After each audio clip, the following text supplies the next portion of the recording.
인공지능. 그죠? 인공지능.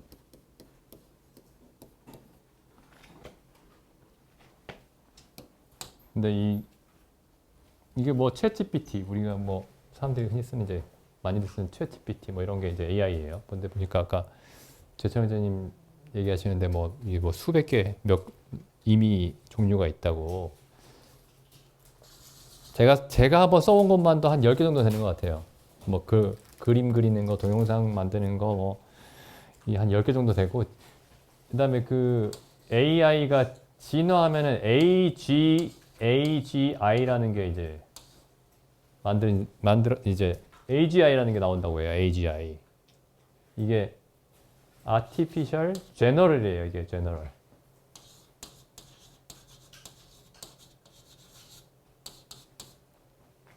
인공 일반지능이죠. 일반지능. 우리나라에서 일반지능이라고 번역하는 것 같아요. 저 정확하게 이 차이는 모르겠는데 어쨌든 아까 이제 그 아까 설명하는 사람 말로는 요게 사람이랑 아주 똑같답니다. 사람이랑. 근데 제가 아까 그 비디오에서 놀란 게 뭐냐? 그 아까 비디오가 8개월 전에 이제 찍은 거예요. 그 유튜브가.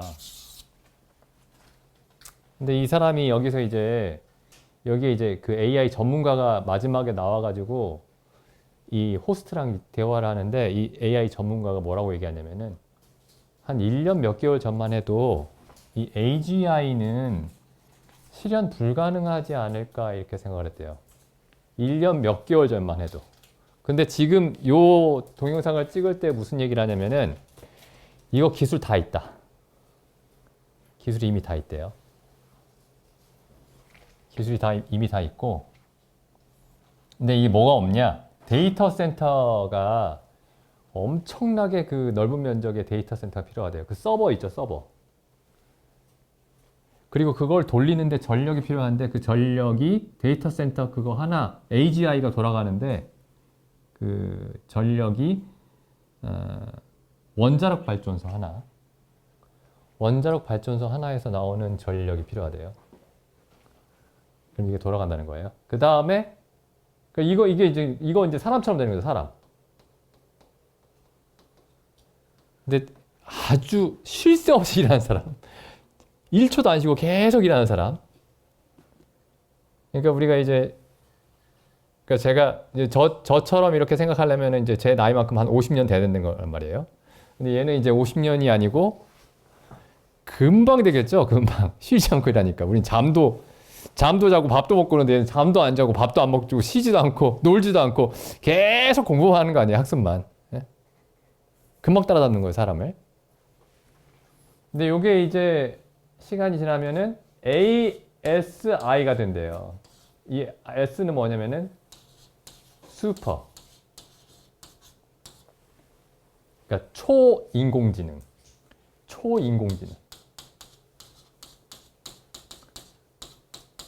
그러니까 여기까지는 아주 뛰어난 사람이에요. 여기는 얘가 뭘 하는지 사람이 이해할 수 없대요. 아무도.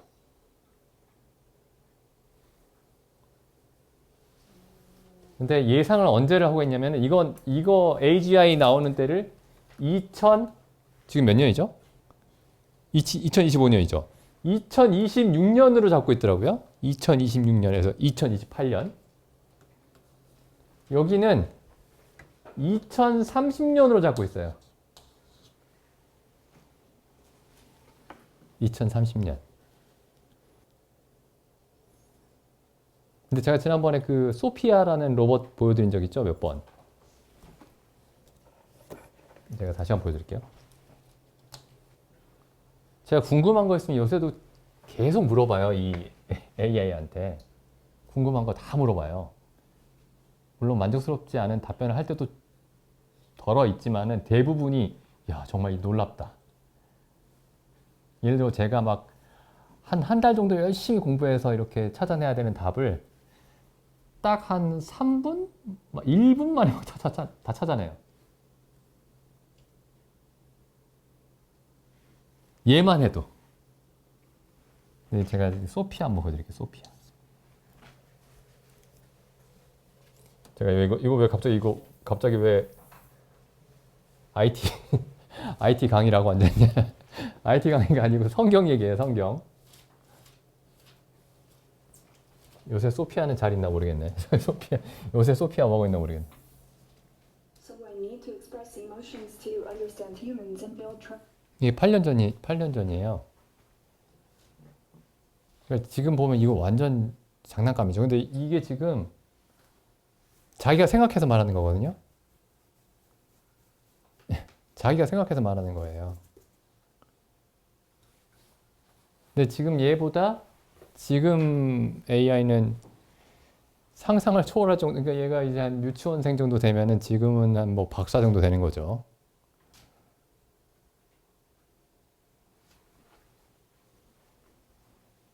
근데 이제 이 요한계시록에 보면 이런 일이 나오죠. 제가 요한계시록 13장에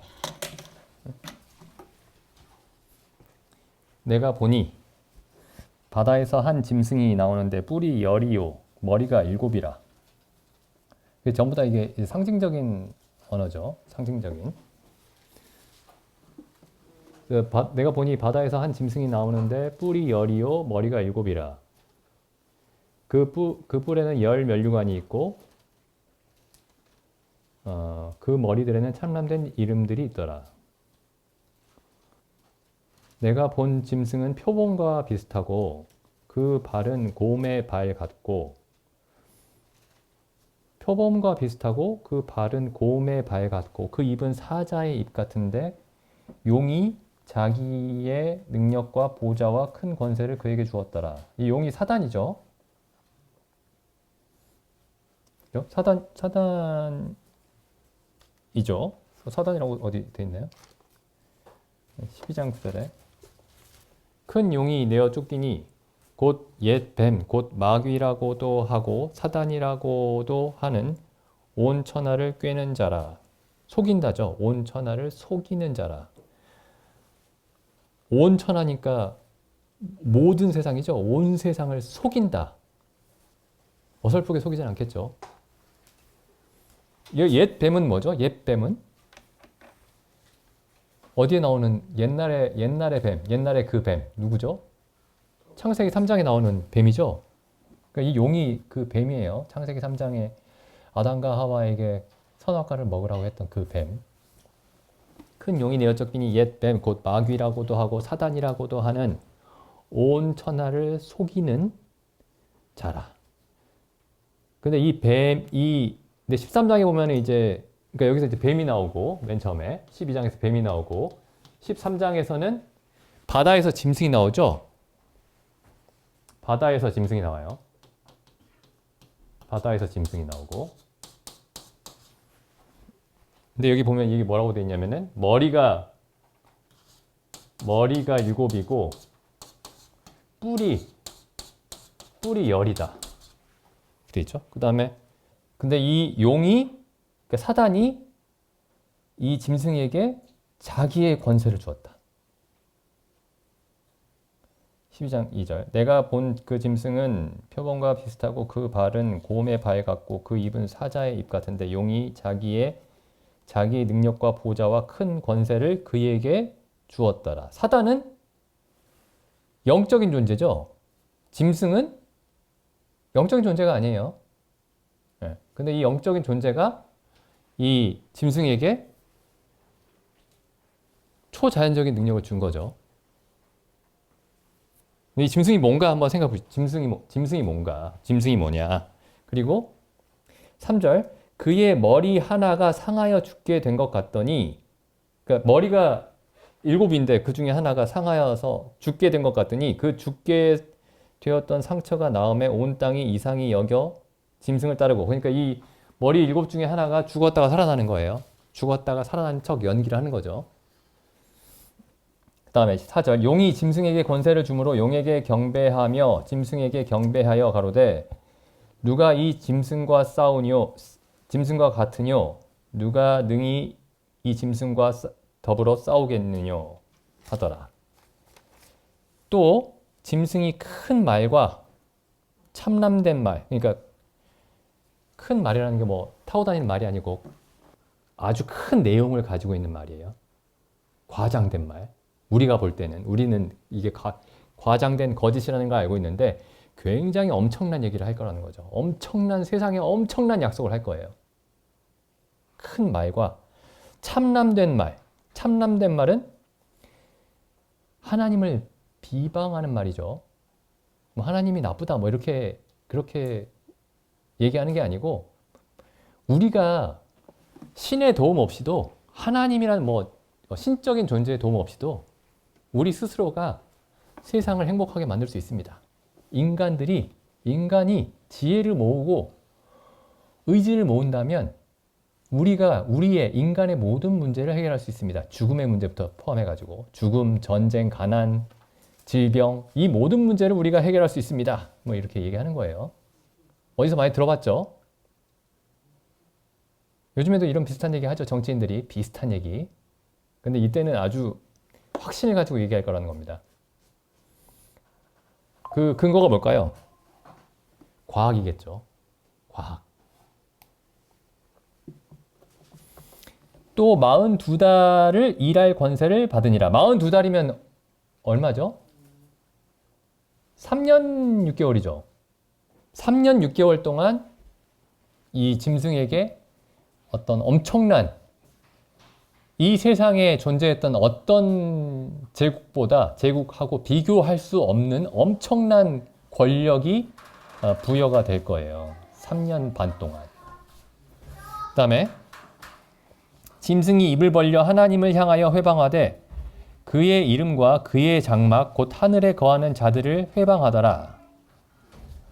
또 권세를 받아 성도들과 싸워 이기게 되고 여기서 성도는 누구냐면 땅에 있는 성도들 그러니까 하나님의 백성들 이스라엘 유대인들 말하는 겁니다.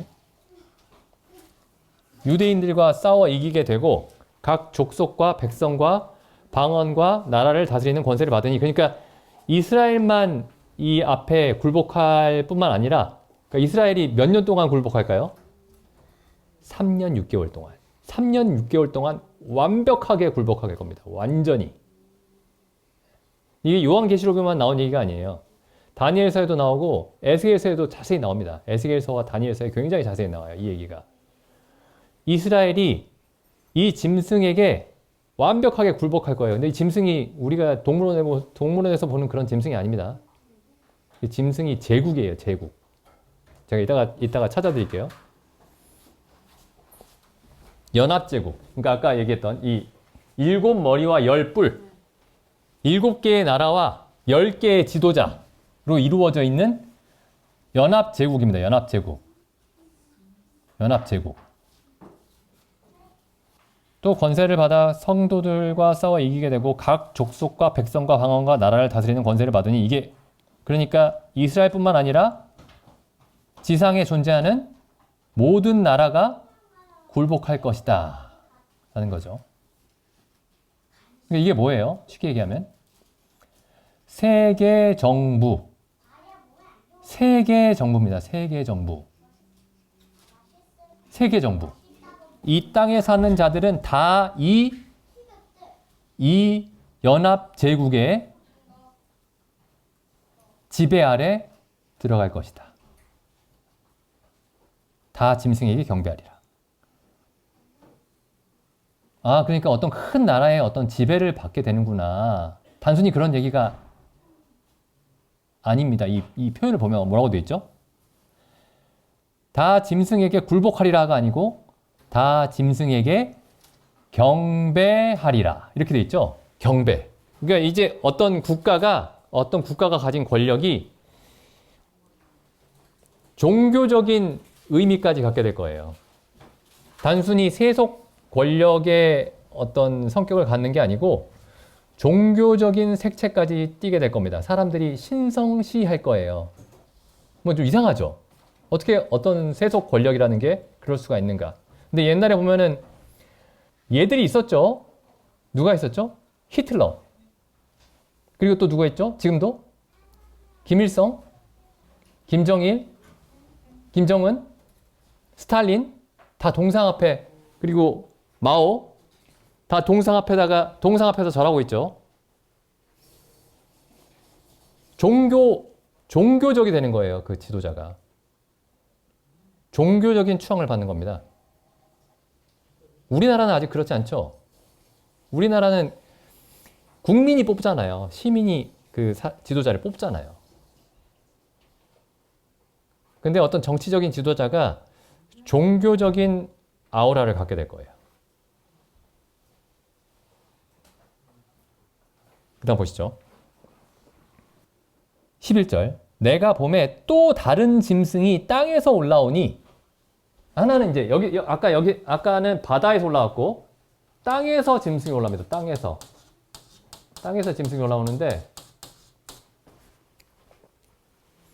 새끼양같이 두 뿔이 있고 용처럼 말하더라. 얘는 또 용처럼 말해요. 얘는 뿔이 두 개가 있고, 이 뿔이 두 개가 있다는 게 무슨 의미인지는 모르겠는데, 뿔은 권세를 나타냅니다. 권세. 여기도 이제 뿔이 열이 있었죠. 아까 그 짐승에는. 이 뿔 얘기가 다니엘서에 보면 나와요. 제가 이따가 찾아드릴게요. 다니엘서에. 12절. 저가 먼저 나온 짐승의 모든 권세를 그 앞에 행하고, 그러니까 이 첫 번째 나온 짐승과 같은 어떤 권세를 행하고, 땅과 땅에 거하는 자들로 처음 짐승에게 경배하게 하니, 곧 죽게 되었던 상처가 나은 자니라. 아까 죽게 되었던 상처가 나은 자가 있었죠. 13장 3절에. 이 첫 번째 짐승. 이 첫 번째 짐승에게 경배하게 만든다.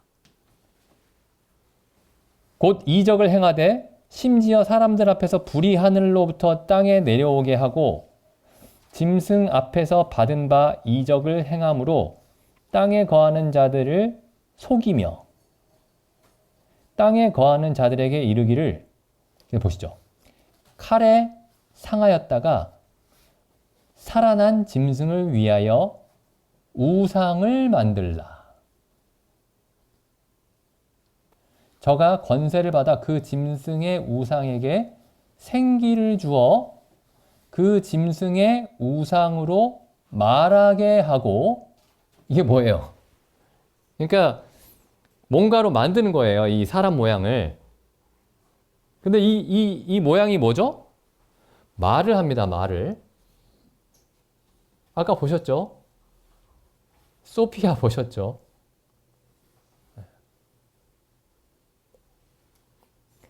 우상에게 말하게 하고 또 짐승의 우상에게 경배하지 아니하는 자는 몇이든지 다 죽이게 하더라. 그럼 아까 소피아라는 그 로봇이 나왔는데 이 로봇에게 경배를 하는 겁니다. 무슨 로봇에게 경배를 하나요? 그냥 놀랍다, 야 잘한다, 박수 쳐줄 수는 있지만 무슨 경배까지 하나요? 근데 만약에 아까 그 로봇이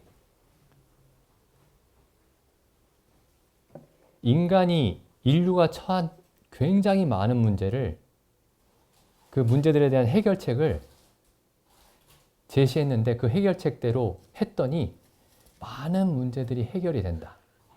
그러면은, 그러니까 얘가 하는 말이 아까 제가 말씀드렸죠. AGI 말고 ASI까지 가면 얘는 진짜 실제로 엄청나게 많은 문제를 해결할 거예요.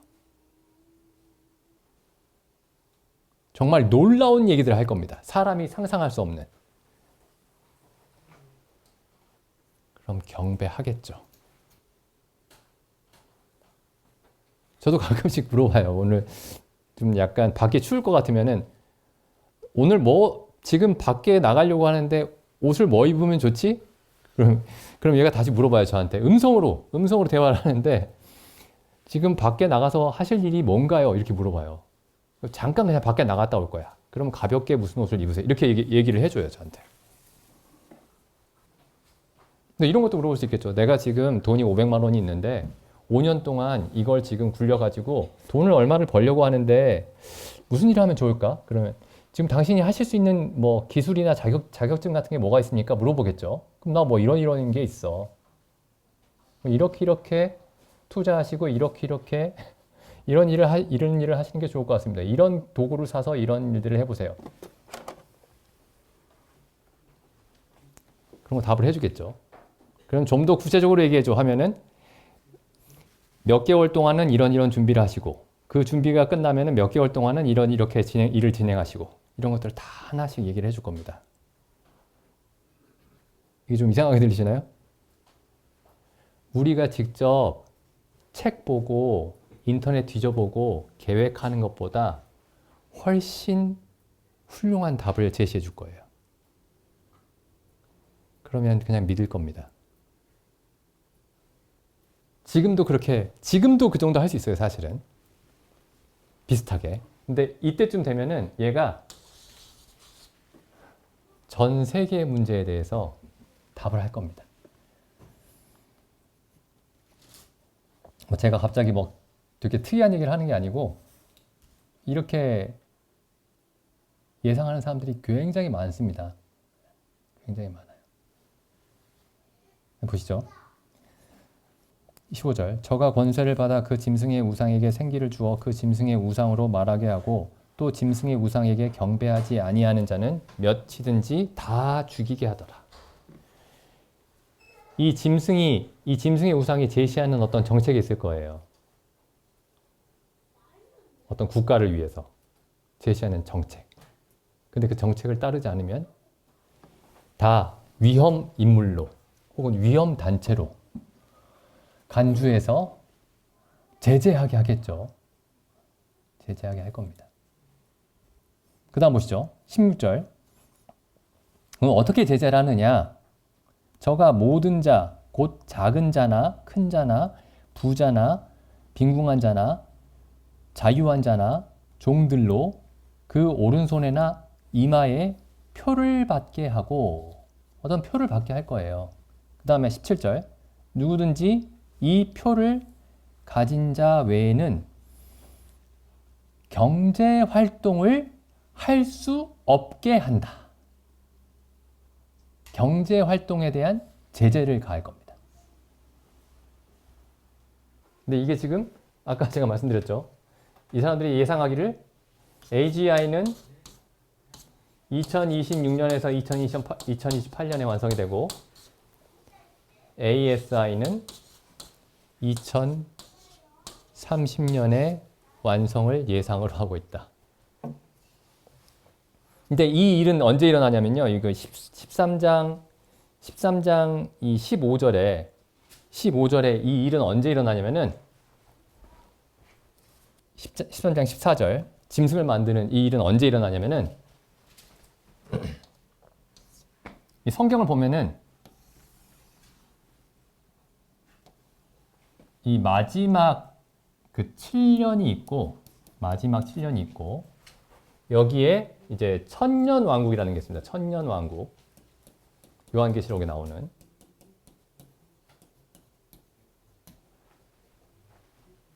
이걸 환란이라고 불러요. 환란.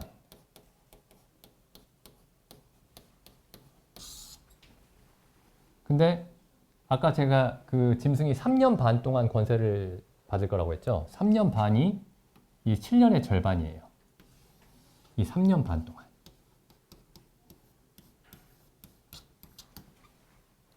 그러면 그 짐승의 우상은 언제 나타나냐면은 이때 나타납니다. 이 3년 반 지나서.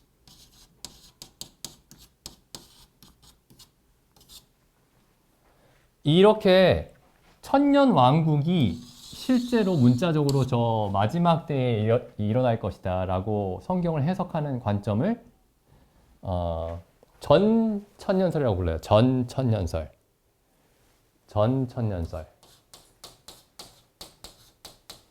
전은 무슨 전자냐면은 이전에 그러니까 1000년 전에 그리스도가 오신다. 그래서 전천년설이에요.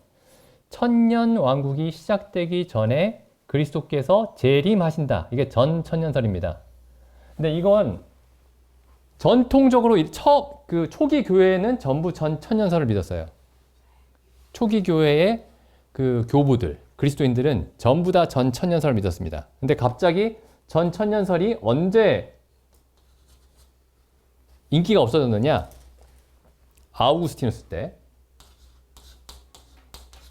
어거스틴이죠. 영어로는. 아우구스티누스. 이 사람 5세기 사람이죠. 5세기 400년대. 이때 갑자기 야 이게 천년왕국은 언제 시작된 천년왕국이 언제 시작됐느냐? 그리스도 교회가 이 땅에 탄생했을 때 그때가 이미 천년왕국이다. 이렇게 해석을 하기 시작했습니다. 그리스도가 교회를 통해서 세상을 다스리고 계신다. 그래서 이제 전 천년설이 사라지고 이제 무천년설로 바뀐 거예요. 무천년설. 그러니까 천년왕국은 없다. 천년이 교회 시대를 전부 천년왕국이라고 부른다. 그래서 이걸 어거스틴부터 해가지고 우리가 알고 있는 종교 개혁자들, 루터, 칼뱅 뭐 이런 분들이 무천년설을 지지를 했어요. 무천년설. 그래서 이게 지금 교회 시대다. 우리가 이미 천년왕국을 살고 있다. 이게 잘못된 겁니다. 잘못된 거예요. 근데 뭐 루터, 칼뱅이 엄청 훌륭한 분이지만은 잘못된 거예요. 그리고 뭐 저기 R.C. 스프롤 저분도 무천년주의자죠. 어쨌든 근데 이 전 천년설 중에도 두 가지가 있습니다. 두 가지. 뭐 이렇게 복잡한가 하시겠지만, 그러니까 그리스도가 천년 왕국이 시작되기 전에 오신다, 재림하신다. 여기도 두 가지 견해가 있어요. 하나는 세 가지라고 할 수도 있겠지만, 하나는 그리스도가 언제 오시느냐? 천년 왕국 그 7년의 환란이 끝나고 이때 오신다. 이게 역사적 전 천년설이라고 불러요. 역사적 전 천년설. 그게 아니고 이 7년 환란 전에 오신다.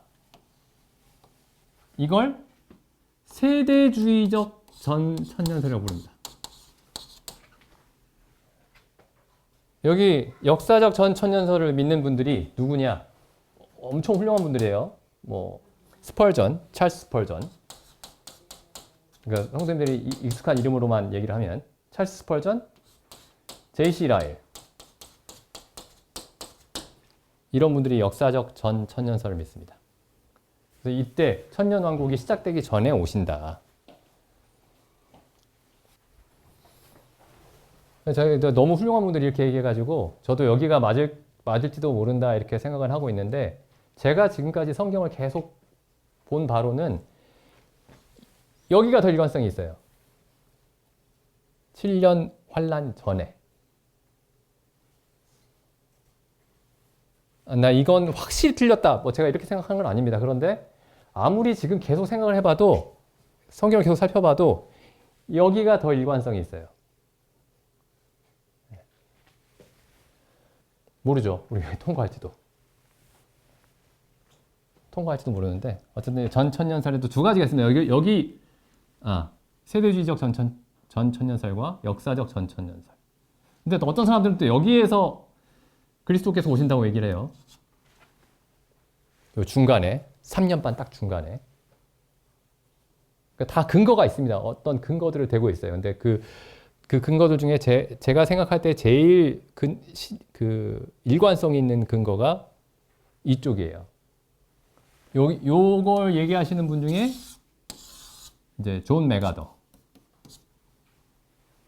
아니면 뭐 윌리엄 맥도날드 이런 분들. 근데 아까 제가 말씀드린 게 ASI 요때 출연할 거예요. 딱 요때 출연하는 게 아니고 요 전에 어디쯤 출연하겠죠. 그래서 이때 딱 나타나겠죠. 여기 보시면은 여기 요한계시록 13장 14절에 우상에게 절하라 이렇게 얘기를 하고 있죠. 지금 13장 14절 15절에서 마태복음에 가보시면 예수님이 이 부분에 대해서 예수님이 예언을 하셨습니다. 이 일에 대해서. 마태복음 가보시면은 마태복음 24장 15절.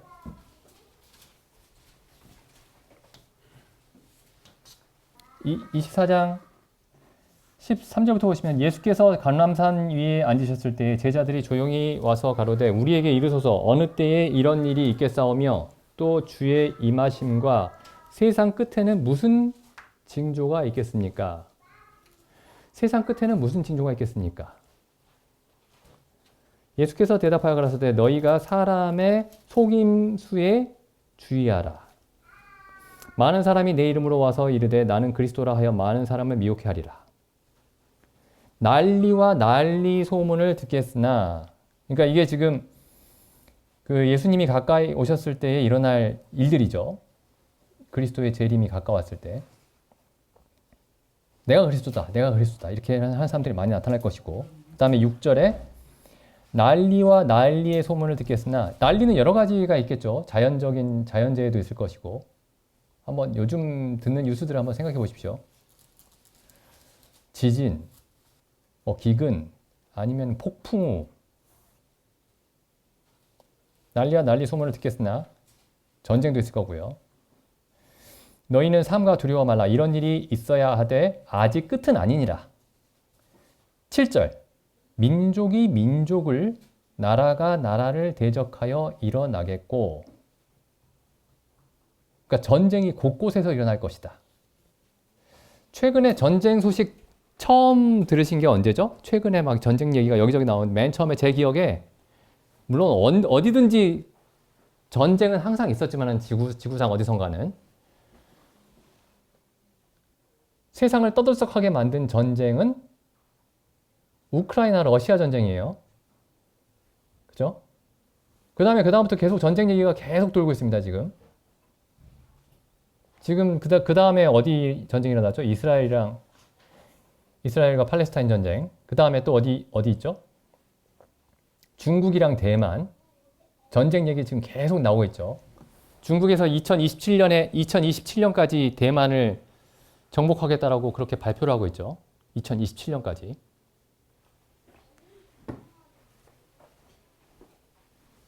미국도 중국을 견제하고 있죠. 중국과 미국이. 얼마 전에 또 인도하고 파키스탄도 전투를 벌였죠. 8절 민족이 민족을 나라가 나라를 대적하여 일어나겠고 처처의 기근과 지진이 있으리니, 이게 뭐라고요? 이 모든 것이 재난의 시작이다. 시작. 그럼 이게 뭘 말씀하고 있는 거냐면, 아까 그 7년의 시작입니다. 시작. 이게 7년의 시작이 지금 5절, 6절, 7절이에요. 5절, 6절, 7절. 그러면 여기 갑자기 요때 아무 일도 일어나지 않다가 갑자기 이때 딱 그 예수님 말씀하신 게 다 일어날까요? 아니겠죠. 이때부터 조짐들이 보이겠죠. 그러다가 예수님이 말씀하신, 야, 이때야말로 정말 말 그대로, 그러니까 우리가 이런 생각을 할 수 있어요. 6절, 7절을 읽으면은 인류 역사 속에 항상 난리는 있었고 인류 역사 속에 항상 전쟁은 있었지, 이렇게 생각을 하다가 이때가 딱 되면은, 이 7년의 시작이 되면은 이건 정말 이 말하는 어떤 수준으로 이 일이 일어나고 있는 거다. 이렇게 되겠죠. 정말 난리다, 난리. 세상이 난리구나. 이렇게 되겠죠. 근데 그게 갑자기 이때까지 조용하다가 갑자기 이때 딱 한꺼번에 다 나타나는 게 아니겠죠. 이때부터 점점 늘어나고 있겠죠. 그 다음 보십시오. 9절. 그때에 제가 지금 그 세대주의적 전천년설의 관점에서 지금 설명을 드리고 있는 겁니다.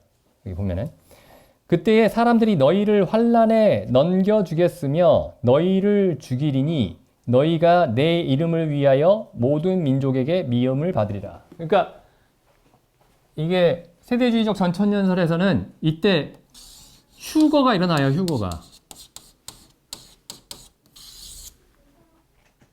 휴거가 일어납니다. 큰 환란이 오기 전에. 그리스도가 공중으로 재림하세요. 공중으로.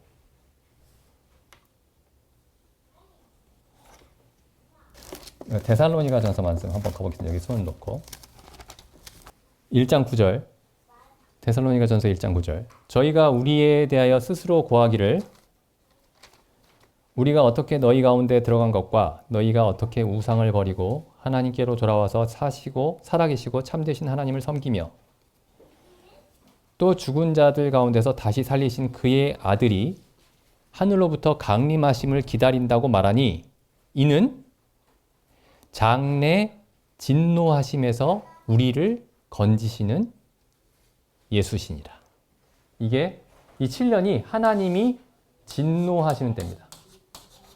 장래 진노하심에서 우리를 건지시는 예수시라. 여기 보시죠. 그럼 어떻게 건지시느냐?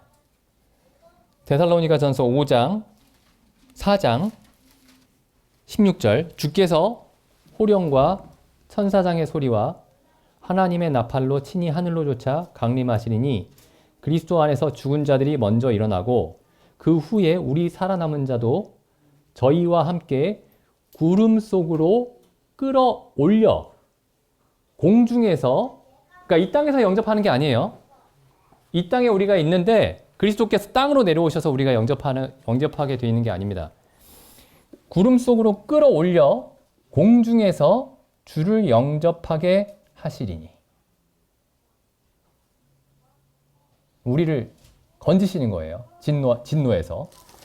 요한계시록 가보시면은 요한계시록 3장 7절입니다. 빌라델비아 교회에게 하시는 말씀이에요. 빌라델비아 교회. 마지막 때에 남아있을 세 교회 혹은 두 교회. 뭐 어떤 교회? 근데 이 빌라델비아 교회가 에 대해서 이제 예수님이 이렇게 말씀하시죠. 10절. 네가 나의 인내의 말씀을 지켰은즉 내가 또한 너를 지키어 시험의 때를 면하게 하리니 이는 장차 온 세상에 임하여 땅에 거하는 자들을 시험할 때라. 온 땅에 거하여 온 세상에 임하여 땅에 거하는 자들을 시험할 때라. 근데 이때를 면하게 하겠다. 이때를 면하게 하겠다. 아까 여기 그 요한계시록에 자주 나오는 표현입니다. 이게 땅에 거하는 자들. 땅에 거하는 자들. 요한계시록 읽으실 때 이 표현 나오면은 눈여겨보실 필요가 있어요. 아까 우리가 읽었던 말씀에도 요한계시록 13장에 가보시면 다시 13장 8절에 가운데 이렇게 돼 있죠. 이 땅에 사는 자들은 다 짐승에게 경배하리라. 그 다음에 13장 14절 여기 있네요. 짐승 앞에서 받은 바 이적을 행함으로 땅에 거하는 자들을 미혹하며, 그죠? 땅에 거하는 자들, 땅에 거하는 자들에게 이르기를. 땅에 거하는 자들이라는 표현이 이제 계속 나옵니다. 여기 14장 6절도 보시면은 또 보니 다른 천사가 공중에 날아가는데 땅에 거하는 자들이라는 표현이 있죠. 17장 8절에도 중간에 보면 이렇게 돼 있죠. 땅에 거하는 자들로 창세 이후로 생명책에 농명되지 못한 자들이 이전에 있었다가 시방 없으나 장차 나올 짐승을 보고 기이 여기리라. 땅에 거하고 있으면 안 되는 겁니다. 이때. 어쨌든 여기 다시 그 마태복음 돌아가 보시면은 마태복음 24장. 그래서 이게 재난의 시작이에요. 24장 9절. 그래서 그때에 사람들이 너희를 환난에 넘겨주겠으며, 이때는 교회가 우리가 휴거되어 있어야 됩니다. 세대주의적 전 천년설에 따르면요. 역사적 전 천년설에 따르면은 이 24장 9절이 우리 얘기도 되겠죠. 그때 사람들이 너희를 둘 다 가능성을 한번 열어놓고 한번 생각해 보시죠. 그때 사람들이 너희를 환난에 넘겨주겠으며 너희를 죽이리니 너희가 내 이름을 위하여 모든 민족에게 미움을 받으리라. 7년 환난 전에 휴거가 되면은 이 사람들은 누구냐면은 유대인들입니다. 유대인들. 이때 유대인들을 하나님이 특별히 부르실 거예요. 유대인들이 예수 그리스도를 믿게 될 겁니다. 그때까지 그리스도를 믿고 있지 않다가 예수를 믿고 있지 않다가 아 예수가 그리스도이셨구나.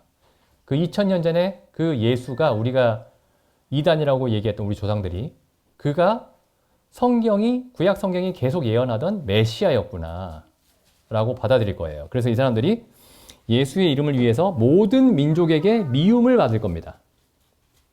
유대인들이. 그때 많은 사람이 시험에 빠져 서로 잡아주고 서로 미워하며 거짓 선지자가 많이 일어나 많은 사람을 미혹해 하겠으며 불법이 성함으로 많은 사람의 사랑이 식어지리라. 그러나 끝까지 견디는 자는 구원을 얻을 것이니라. 그래서 이때 끝까지 견디는 자가 구원을 얻을 거예요. 끝까지 견디는 자. 끝까지 견디는 자는 죽지 않을 거다라는 말이 아니고 끝까지 견디는 사람 중에는 많은 사람들이 순교당하겠죠. 많은 사람들이. 14절. 이 천국 복음이 모든 민족에게 증거되기 위하여 이때에 유대인들이 모든 민족에게 이 땅에 남아있는 모든 민족에게 복음을 전할 겁니다. 어떻게? 예수가 그리스도이시고 구원자이시다. 예수를 믿어야 된다. 그러니까 엄청난 환란 속에서 복음을 전할 거예요. 근데 이게 맛보기로 보여준 사람들이 있죠. 12제자들, 12사도들, 사도행전의 그 사도들, 이 전 세계에 다니면서 복음을 전했죠.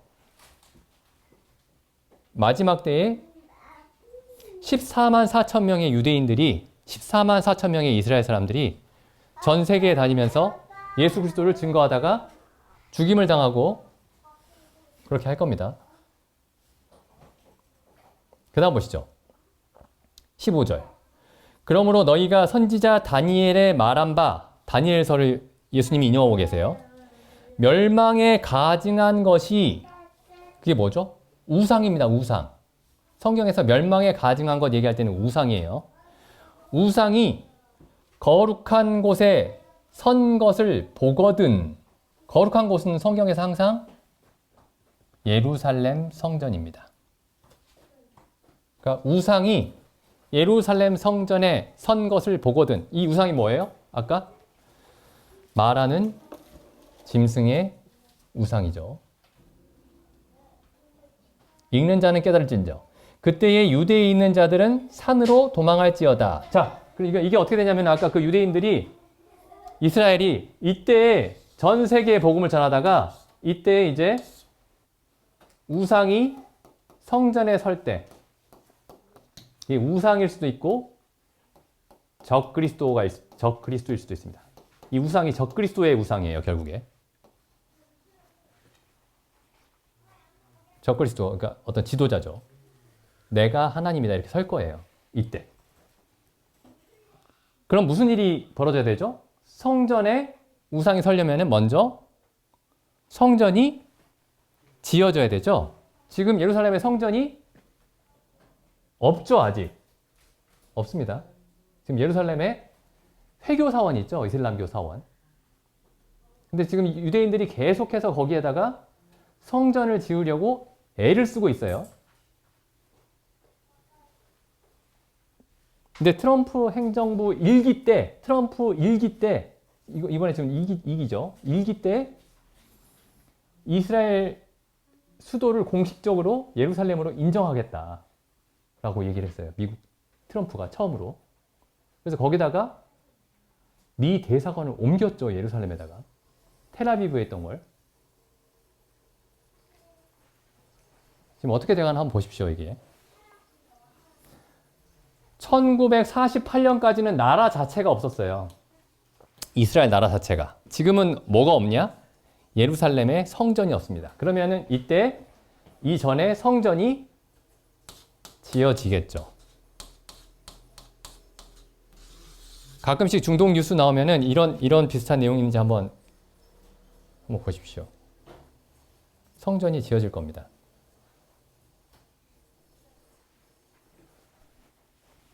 보시죠. 여기 24장 15절.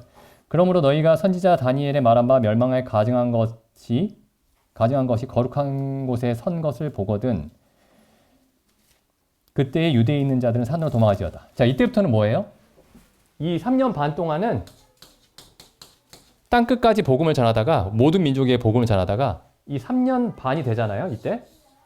그러면 더 이상 복음을 전할 수가 없습니다. 여기서부터는 더 이상 아무도 복음을 전할 수가 없어요. 그러니까 이때도 엄청난 핍박이 있는데 이때는 아예 활동을 할 수가 없어요. 그래서 예수님이 이렇게 말씀하시는 겁니다. 그때에 유대에 있는 자들은 목숨을 걸고 복음을 전해라 이렇게 말씀하신 게 아니고 유대에 있는 자들은 산으로 도망하라.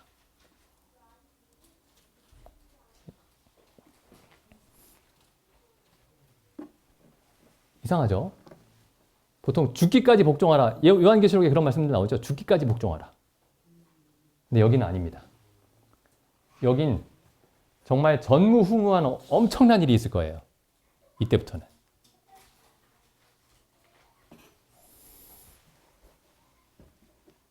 그때 유대에 있는 자들은 산으로 도망갈지어다. 얼마나 급히 도망가야 되냐면은 17절 지붕 위에 있는 자는 집 안에 있는 물건을 가질러 내려가지 말고 밭에 있는 자는 겉옷을 가질러 뒤로 돌이키지 말지어다.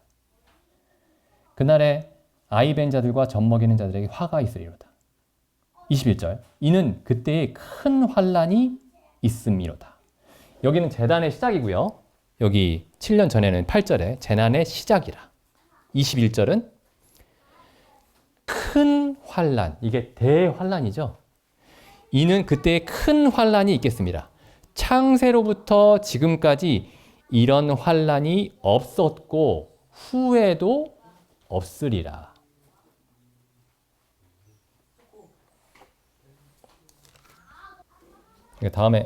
다음 시간에 이어가지고 좀 더 말씀드리겠습니다. 다니엘서를 못 봤는데 어쨌든 여기서 하나만 더 보면요. 지금 여기 24장 15절에 멸망에 가증한 것이 거룩한 곳에 선 것을 보거든. 여기에 대해서 사도 바울은 어떻게 얘기를 했냐면은 데살로니가 후서입니다. 데살로니가 후서 2장 1절 형제들아 우리가 너희에게 구하는 것은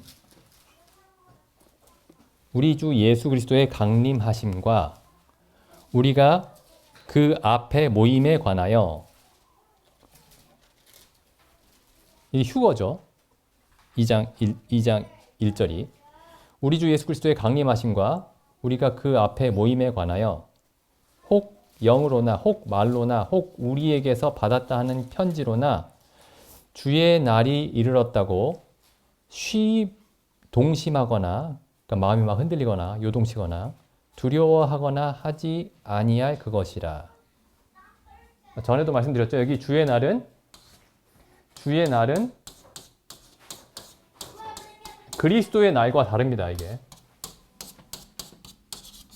그리스도의 날은 우리를 구원하러 오시는 날이에요.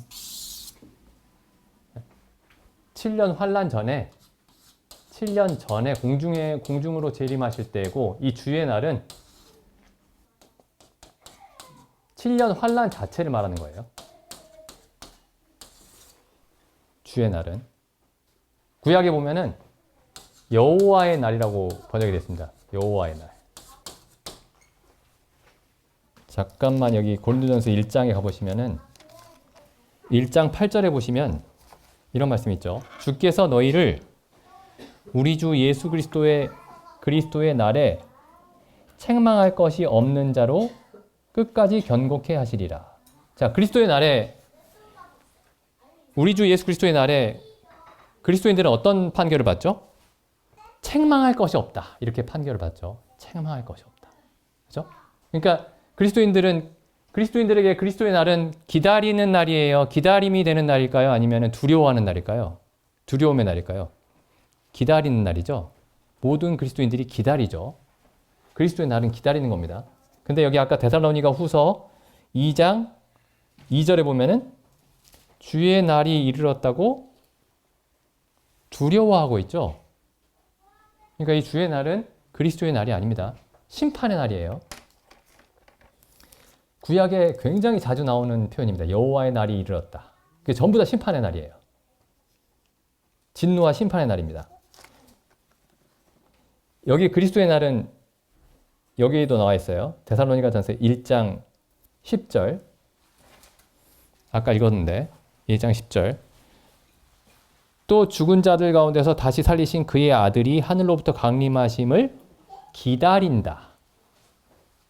두려워하는 게 아니고 그날이 오는 것을 두려워하는 것이 아니고 그날을 기다린다. 이렇게 돼 있죠. 여기 그다음 보시죠. 계속 보겠습니다. 데살로니가 후서 2장 1절. 형제들아 우리가 너희에게 구하는 것은 우리 주 예수 그리스도의 날에 대해서 혹 영으로나 말로나, 지금 사도 바울이 그리스도의 날에 대해서 얘기하려고 해요. 그리스도의 날. 1절이 그리스도의 날입니다. 근데 영으로나 말로나 우리에게서 받았다 하는 편지로나 주의 날이 이르렀다고 동심하거나 두려워하거나 하지 아니할 것이라. 그러니까 그리스도의 날에 환난 전에 구원을 받아야 되는데, 건지심을 받아야 되는데 주의 날이 이미 이르렀다라는 얘기를 들은 거예요. 여호와의 날이.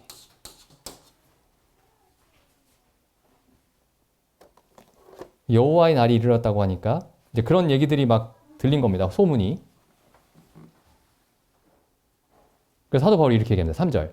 누가 아무렇게나 하여도 너희가 미혹하지 말라. 먼저 배도하는 일이 있고, 그러니까 여호와의 날이 이르려면 뭐가 있어야 돼요? 먼저 배도하는 일이 있고, 저 불법의 사람 곧 멸망의 아들이 나타나기 전에는 이르지 아니하리라. 그러니까 여호와의 날은 불법의 사람 적그리스도가 나타나기 전에는 여호와의 날은 이르지 않는다. 그럼 4절. 이 적그리스도가 아까 그 뿔이 하나 상하였다가 죽은 것 같이 하다가 살아난 자예요. 요한계시록에. 머리가 7 있고 뿔이 10개 있었죠. 뿔 하나가 죽은 것 같더니 다시 살아났습니다. 그 뿔이 이 적그리스도입니다. 여기 나오는 불법의 사람이에요. 2장 4절. 저는 대적하는 자라 범사에 일컫는 하나님이나 숭배함을 받는 자 위에 뛰어나 자존하여, 여기 뭐라고 되어 있죠? 하나님의 성전에 앉아 자기를 보여 하나님이라 하느니라.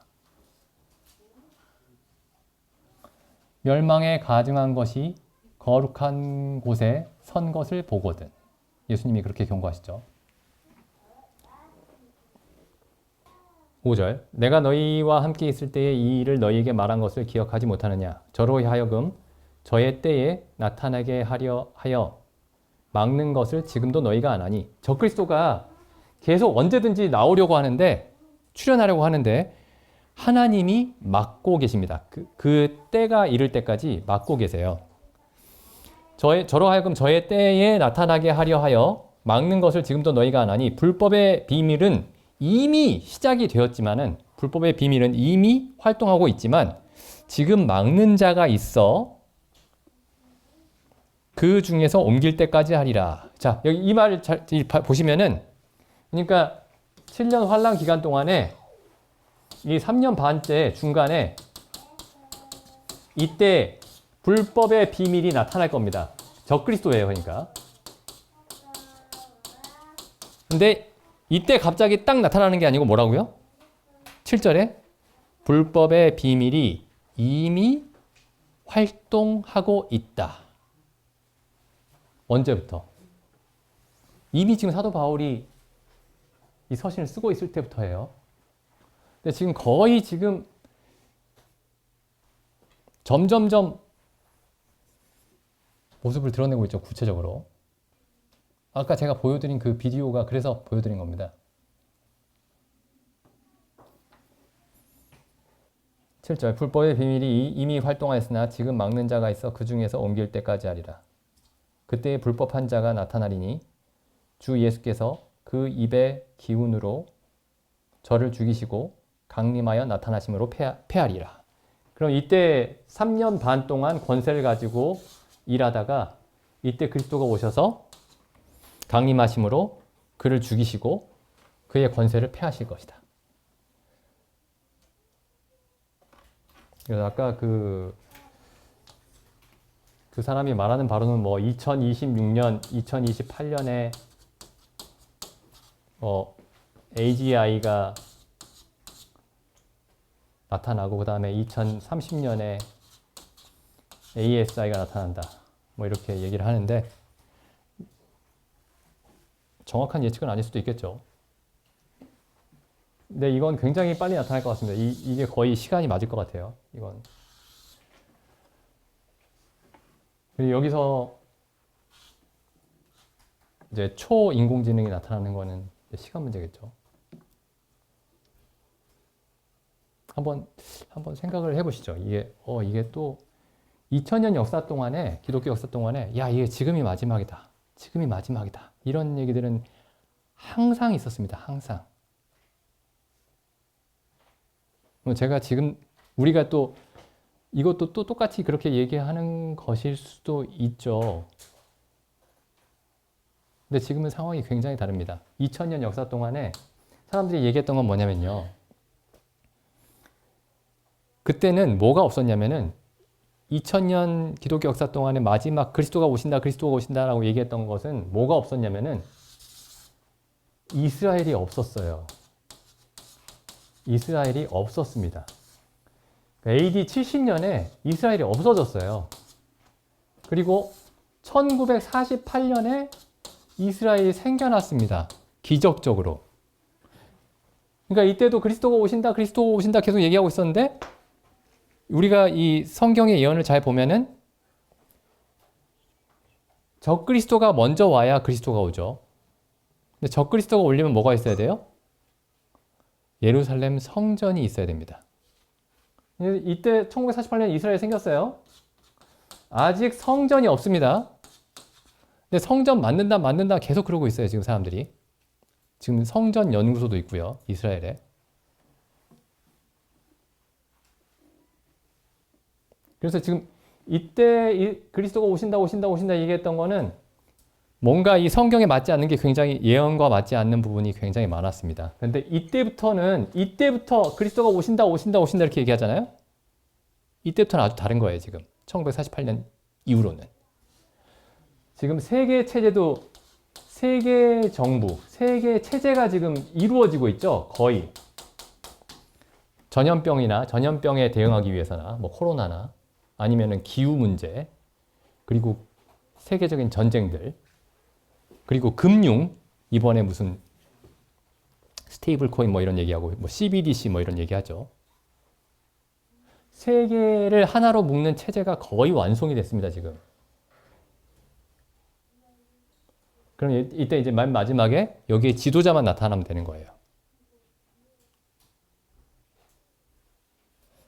한번 생각을 해보셨으면 좋겠습니다. 이게 옛날에 제가 어렸을 때부터 다미선교회라는 게 있었어요. 그래서 그리스도가 재림하신다 하면서 막 다 짐 싸들고 산에 올라갔다가 그게 막 그때 당시에 방송 3사인가요? 그때 KBS랑 MBC에서 막 찍었어요. 막 야, 이 사람들 그리스도가 재림하신다고 산에 짐 싸들고 올라갔는데 어떻게 되나 보자 했더니 안 오셨어요.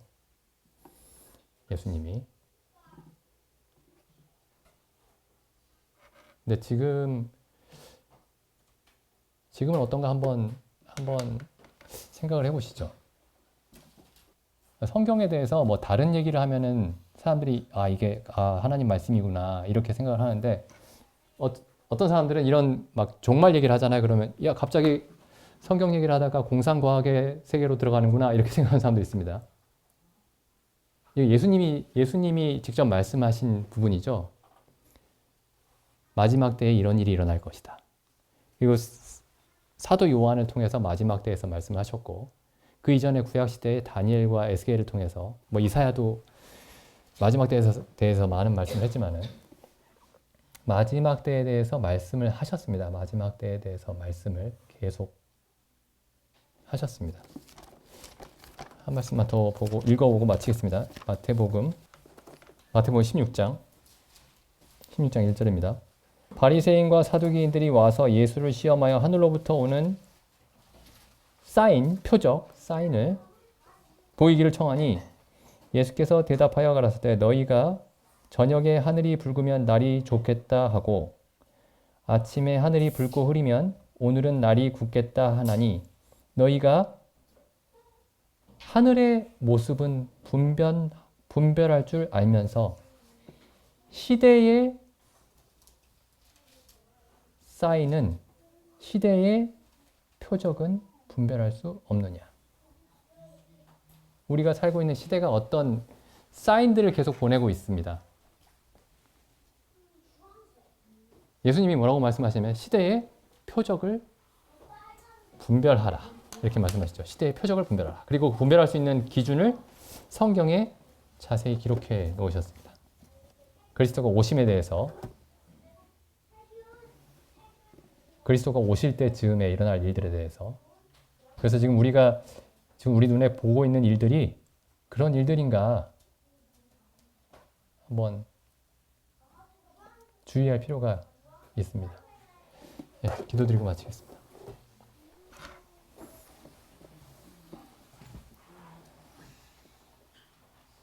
하나님 아버지,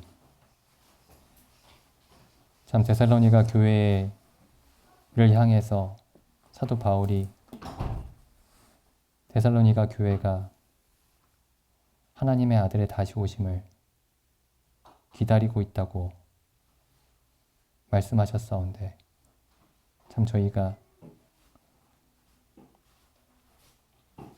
예수 그리스도의 다시 오심을 참 그와 같이 기다리는 그런 마음을 저희에게 허락하여 주시옵소서.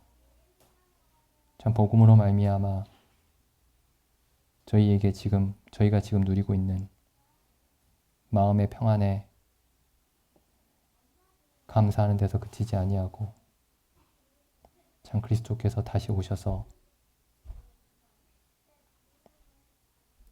참 저희의 몸을 구속하시고 또 하나님의 의를, 하나님의 공의를 행하시는 것을 참 저희로 바라보는 마음을 허락하여 주시옵소서. 참 초대교회의 모든 성도들이 그러했고 2000년 기독교 역사 속에서 참된 그리스도의 다시 오심을 기다렸던 것과 같이 참 저희도 그런 마음으로 이 땅을 거닐 수 있도록 도와주시옵소서. 우리 주 예수님의 이름으로 기도드립니다. 아멘.